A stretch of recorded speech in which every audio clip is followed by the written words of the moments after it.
Front City, Breivik VTS. No, you cannot drop anchor there. Get away, you are drifting towards danger. You are just about one cable before you are grounding. Yes, hello. Det var 12:15. It was a quarter after midnight when the crew realized something was wrong. The Panama-registered cargo vessel Full City was at anchor when a gale force storm hit and the ship started to drift towards shore. Shortly afterwards, it ran aground off Langesund. The ship had no cargo, but the 1,200 tons of oil that were on board leaked out.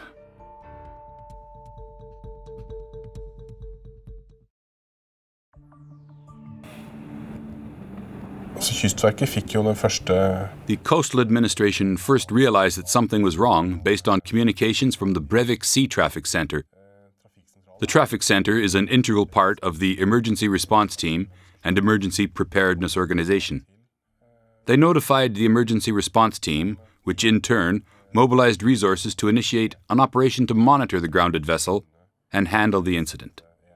First and foremost, this means alerting seagoing resources to implement an oil spill response operation at sea.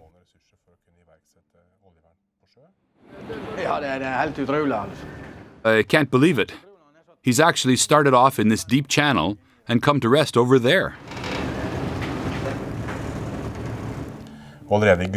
In the early morning, the first resources were already in place in the Krogshaven area of Langesund to collect and pump any oil that had drifted there. The oil is gushing into the once idyllic Krogshaven in Langesund. In a number of places, oil has reached the shore. A laborious operation is underway. How many liters have already leaked, no one knows, but the Coastal Administration estimates 50,000 to 200,000 liters. Our operations inspector will take the oil samples he needs. I have no further information at this time. It's important now to focus on collecting all free-floating oil, so there's no danger of remobilization. It's not necessary to start cleaning the beaches yet, except for some of the most vulnerable areas, where it's important to avoid danger to birds and wildlife. We have to consider that separately. Så bygger vi opp en aksjonsorganisasjon som består av ulike stab. So we built an incident command structure consisting of various staff functions. The hub of this is the staff function called Operations, which has contact with all the operational units. The on-scene commander was aboard the Coast Guard vessel Nornen and coordinated the seagoing resources, the Norwegian Coast Guard, vessels sent by the oil industry, and the assistance we received from the Swedish Coast Guard, in addition to the Coastal Administration's own oil spill recovery vessels.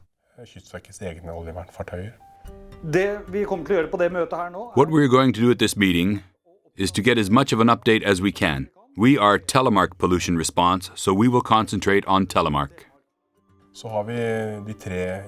So we had 3 local acute pollution response committees, and their role was to carry out a cleanup operation within their area of responsibility.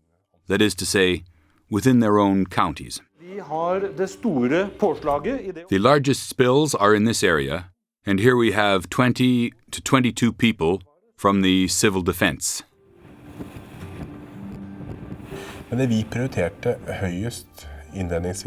Our priority at the outset was to put containment booms around the ship to prevent any further spreading of oil should a situation occur that resulted in more punctured tanks.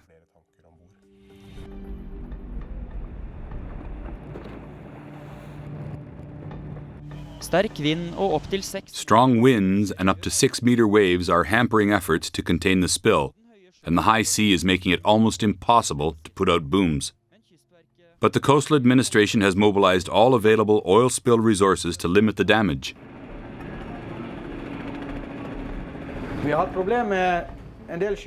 We've had problems with high seas today, plus there are a lot of shallows with difficult access here, which breaks it up more. This has created some problems for us. We have to accept the fact that our equipment does not work effectively when the waves are higher than 3.5 to 4 meters, accompanied by strong winds.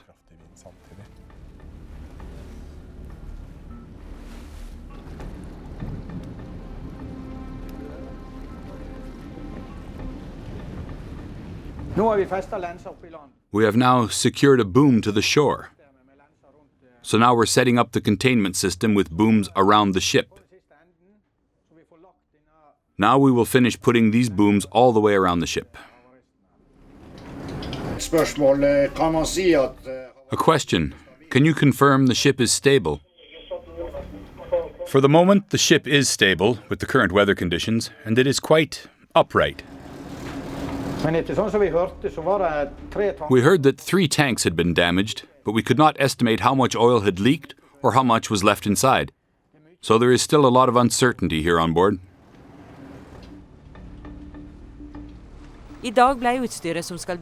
Today, the oil collection equipment was brought to the ship. Collection will probably start tomorrow. The first priority now is to empty the vessel of oil. Det var hele tiden en av de store usikkerheter. It was always one of the major uncertainties. How much oil was left on board, what condition the ship was in, and what the probability was of further contamination or oil spillage if something happened to the ship. We're pumping oil into one of the side tanks, the TST tanks, so that when we get an oil barge alongside, then we can discharge the oil into the barge and take it away. It appears to be leaking internally. So the fuel that was in the fuel tanks, a large proportion of that has leaked into the hulls.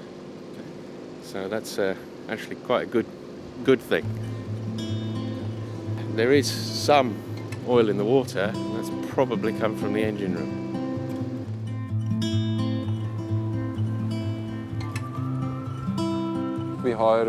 We have already collected more than 100 tons of oil. We have set up information contacts within Telemark Pollution Response and Vestfold Pollution Response. We will channel some of the local press queries to them. It's important to remember that the media is on the scene quickly.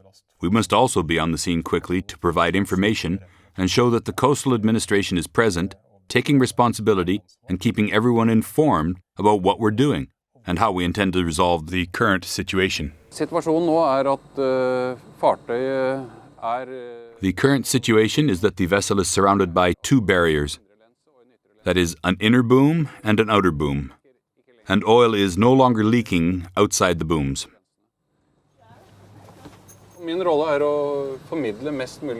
My role is to give as many facts as possible to the media. We emphasize that this is an operation led by the national government, in which the coastal administration is also active in disseminating information. On board the ship now, we've started the emergency unloading. It is my belief that we must actively provide information, because if we do not provide facts about what is happening, the media will fill the void with something else, and it's usually based on ignorance as to what is actually happening. For us, it's important to get an overview of all the places where oil has been recorded on the shore, and then we will proceed accordingly. What we want is for the pollution response committees to register the number of sightings in the database. We have received a lot of information from the public, which we incorporate as best we can. Have any small oil slicks been observed other than the one in the Mølen area mentioned just now? Yes, that's the beach Ådane Sand. Ådane Sand is here, so the oil has drifted this way and is located here.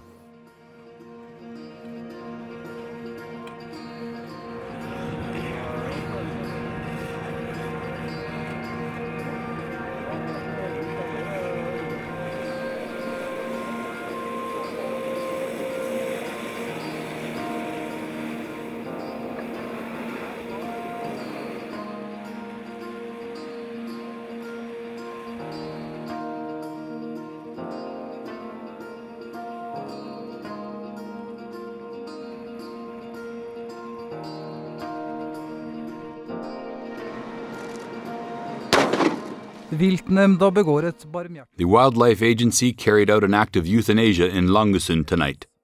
The bird could not be saved. Thousands of seabirds are at risk of getting covered in oil and dying. The bird sanctuary, the nearby island, is already contaminated.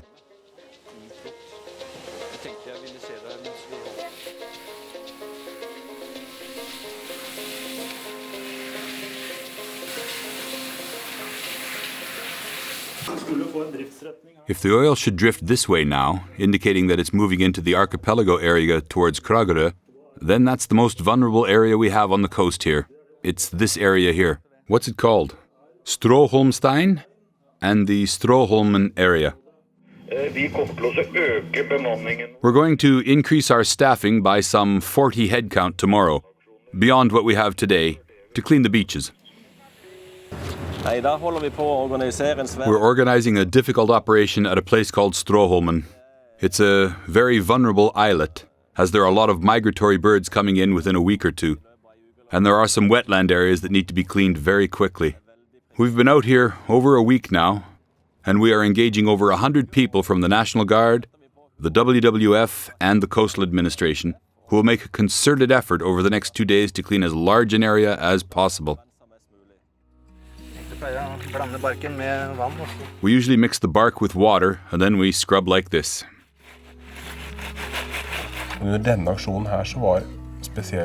During this operation, the Mølen area and Stråholmen were priority areas, because migratory birds are dependent on these areas. We put a strong focus on ensuring these areas were sufficiently clean to be safe for migratory birds. On Meijulen, no oil has been recorded, so that's a lower priority. We had planned to block the strait with booms, but we had to cancel in favor of Stråholmen, which is a higher priority, according to Coastal Administration's orders this morning. Our main priority will always be to protect the vulnerable environmental areas and prioritize the cleanup operations there. We have put booms around the ship here. That's good as it prevents oil from leaking from the ship. What we think they should do now is put booms in the fjords, so that the oil that has already leaked does not drift further to where the fjords are still unaffected. It's a relatively large mobilization. You need people, ships, and equipment. The response will always take a certain amount of time, even if you have equipment on the quayside where the incident occurs. It was only 8 o'clock, but unusual numbers from the media had shown up to follow the recovery of Full City. The plan was to pull the ship clear at 9 o'clock. Men I forhold til den viktigste beslutningen, In relation to the salvage of the vessel, the most important question is it safe to refloat the vessel or not? And that decision lies with us at the Coastal Administration. Before deciding on this, we must be absolutely sure that the vessel is sufficiently stable, that all the oil that can be offloaded has been offloaded, and only then can we go ahead with the plans that have been laid to recover the vessel. And before the vessel is successfully refloated, there are quite a few uncertainties and things that can go wrong.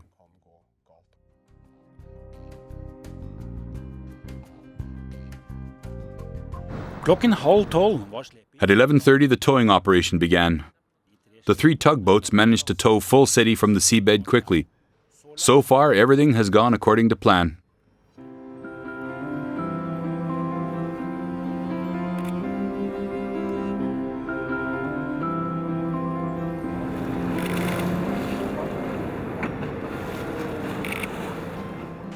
Mellom Langesund og Stathelle var det også hektisk. Between Langesund and Stathelle, there was a flurry of activity this morning to protect the coastal areas that are a stone's throw from the NATO quay, where the ship will remain for the next fortnight.